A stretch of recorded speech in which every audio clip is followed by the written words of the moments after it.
Fishing was an essential survival skill for our ancestors in order to secure valuable protein for their diet. In this video, I'm going to make a primitive pocket fishing kit from entirely what I can find in the forest and test it out in a nearby river. So, stay tuned.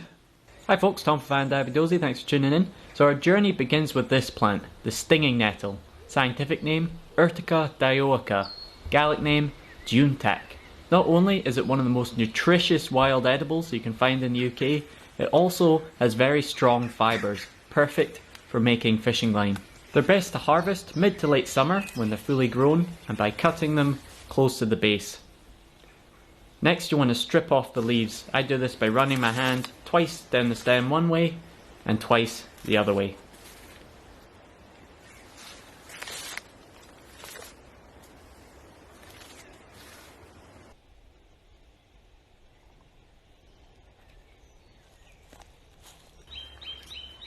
Next step is to gently pound them with the butt of your knife or a stick.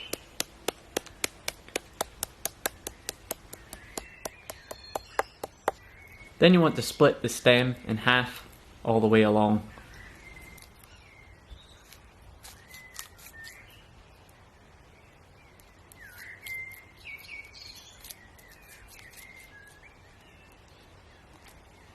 Next step is to try separate the fibres from the stem.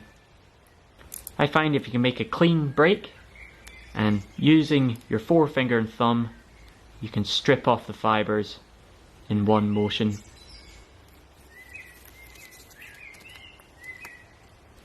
You can then use these fibres as they are for quick cordage, but it's best to dry them for more long-lasting cordage.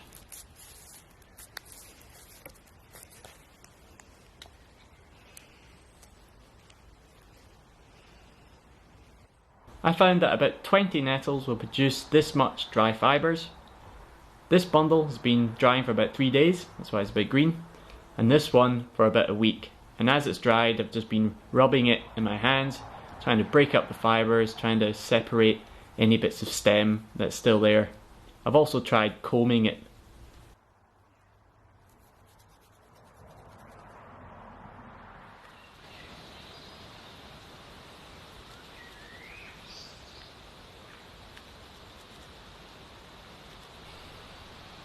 Once you're happy with your fibres, grab a bundle about half the thickness of your desired cord. And at a point off centre to this bundle, start to twist the fibres so that a kink forms. And this is going to be the beginning of our line. Hold the kink in your weaker hand and with your stronger hand, twist each individual bundle away from you and twist the bundles together towards you. Individual away from you, together towards you. And after a few twists, you start to see our cordage form.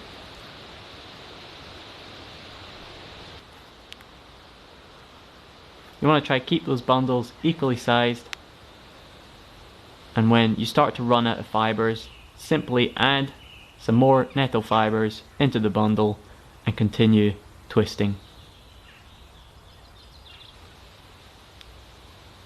Now this takes a long time, so you just got to relax and enjoy the process. I worked on it a little bit every day.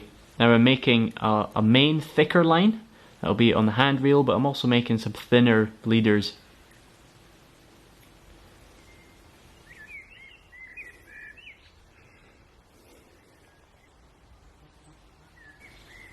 Just keep twisting, twisting, twisting.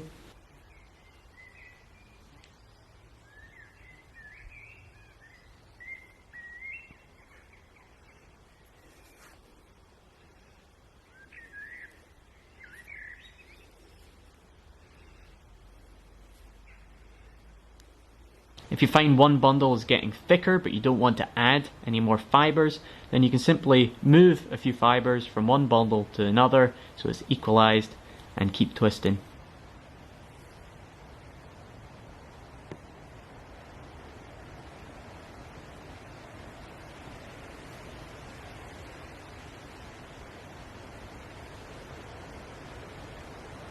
When you're happy with your length of cordage, do an overhand knot and trim off the excess. I then ran my cordage through an open flame to try burn off the straggly bits. just being careful not to burn through your main cordage. That'd be very frustrating.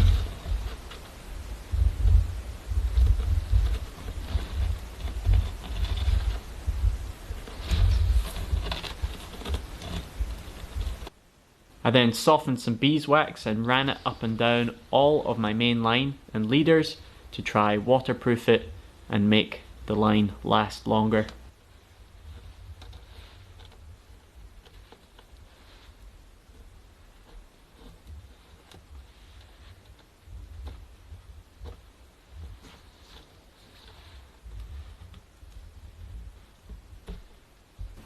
The next stage of our journey brings us to this tree, the hawthorn, or sciach in Gaelic.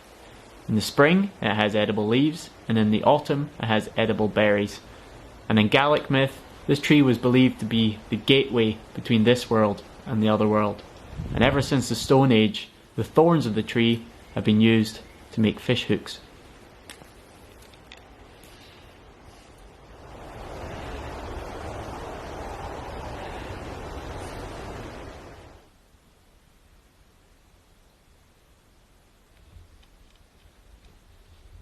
I secured the thorn on the leader by placing it through the plies.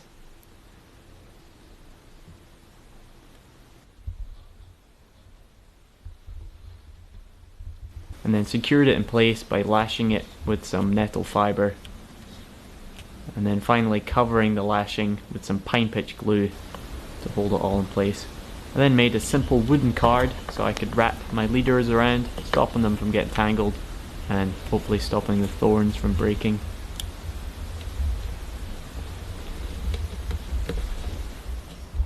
Right, now onto the line winder. I found a bit of wood and drilled a couple holes in it.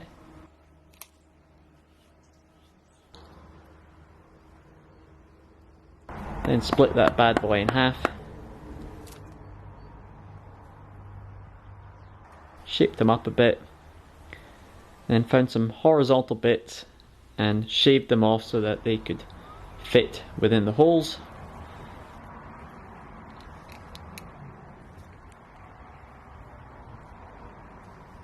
I then split the horizontals a little bit and drove in some small wooden wedges, hopefully making the horizontals expand and wedged in place. Trim off the excess and I've got myself a very simple line winder. Now for the floats, or strike indicators, I'm going to use this dead piece of elder. And the great thing about elder is it's got a very foamy pith, so this should give us some good buoyancy. I made a small, simple sort of bubble float style one. I then made a more classic style float with a willow shaft running through the piece of elder. So finally, after hours of twisting nettle cordage, there is the finished primitive fishing kit. Made 100% from natural, locally sourced plants and materials. The only thing that isn't is the beeswax, but that's from my friend's hive, so that's not too bad. So we have the line winder, just cobbled together, some bits of wood. It's a bit rough and ready, but it works. And then I have about 6 meters of hand spun nettle cordage, harvested, dried, processed fibre all myself, so that took a long time. I ideally wanted a bit longer than 6 meters, but I was starting to run out of time for this video, but I can always make more and add to it. Then have a little wooden card with 2 ready-made leaders made from thinner nettle cordage and hawthorn hooks, which are bound and glued onto the leader. I then have 2 floats, or strike indicators you can call them. This one is more of a bubble float style. It's made from a section of elder, sealed at both ends with beeswax, and a little section of nettle cordage to attach it to my line. This one is more of a classic looking float with a stem of willow. The main floating section again is elder, sealed with beeswax, and at the end a section of nettle cordage bound and held in place with pine resin glue. So that makes up the main part of my fishing kit, but over here I have a sort of maintain and repair kit. So I've got a bundle of dried nettle fibres. So this means I can continue to make leaders or repair the line as I go, and it's actually bundled together with another leader that I'm working on. So it means that if any of these break, I can, you know, I've already got one that's pretty much ready to go. And then I've got a section of thorns of a hawthorn tree. So this means, you know, I've got a selection of hooks that I can cut out of this and make more hooks as I go along if any of them break or get lost. And then finally just a wee bit of beeswax that I can use to re-waterproof any of my fishing line. So there you go. Now it's time to actually test it out. For the rod, I found a nice wee willow sapling about 6 foot long with a decent amount of bend in it.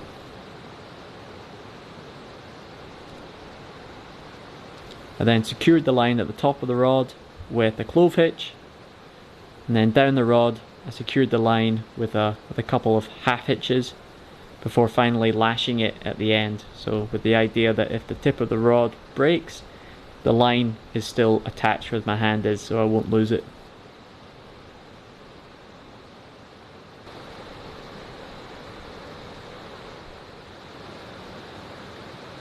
I attached the leader just with a simple lark's foot knot.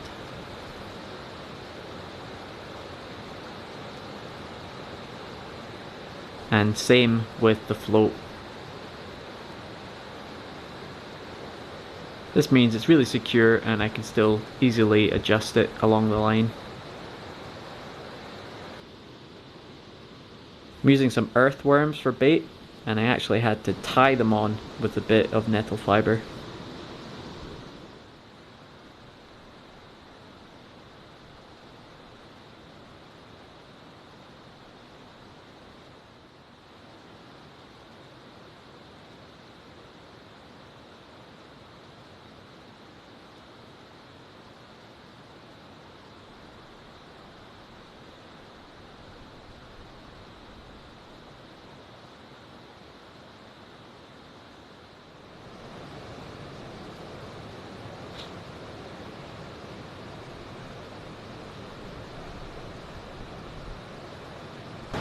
Seen one very small trout. If you'd be too small to even get the thorn in his mouth. He didn't look that convinced when the worm went past him. I think in general the line and stuff is just too thick for going after these size of fish. It doesn't seem like anything's biting today, which is fishing. I've also got some ways to optimise this kit, make it more suitable for this type of fishing. I think I'll make a longer main cordage, so it's a bit more multifunctional. It means I can use a longer rod and even experiment casting it. And I think I'll make longer and thinner leaders. These ones are fine for maybe bigger fish, but I think they're just too thick and too obvious for these brown trout, which is the most common fish you're going to find, you know, inland in the highlands. More often than not in the wee mountain streams and lochs, they're usually pretty small. So I think I'm going to go for a thinner, less obvious leader. And you know, potentially these hooks would be alright. But yeah, definitely the leader, it just seems so sort of thick and obvious in the water. But I'd be happy going after bigger fish with that. So it's been really fun making this. Lots learned, made me really appreciate cordage. It just takes so long if you want to make any decent length of it. So never waste cordage, folks. It's too valuable stuff. If I didn't catch anything, that would have been a nice end to the video, but I'll work on this a bit more and go fishing with it again in the future. Hopefully get more luck then. Thanks so much for watching, folks. I'm going to be releasing another video on fishing kits soon, but this time looking around the 17th century, so it fits in with my Highlander series. So stay tuned for that. Thanks for watching.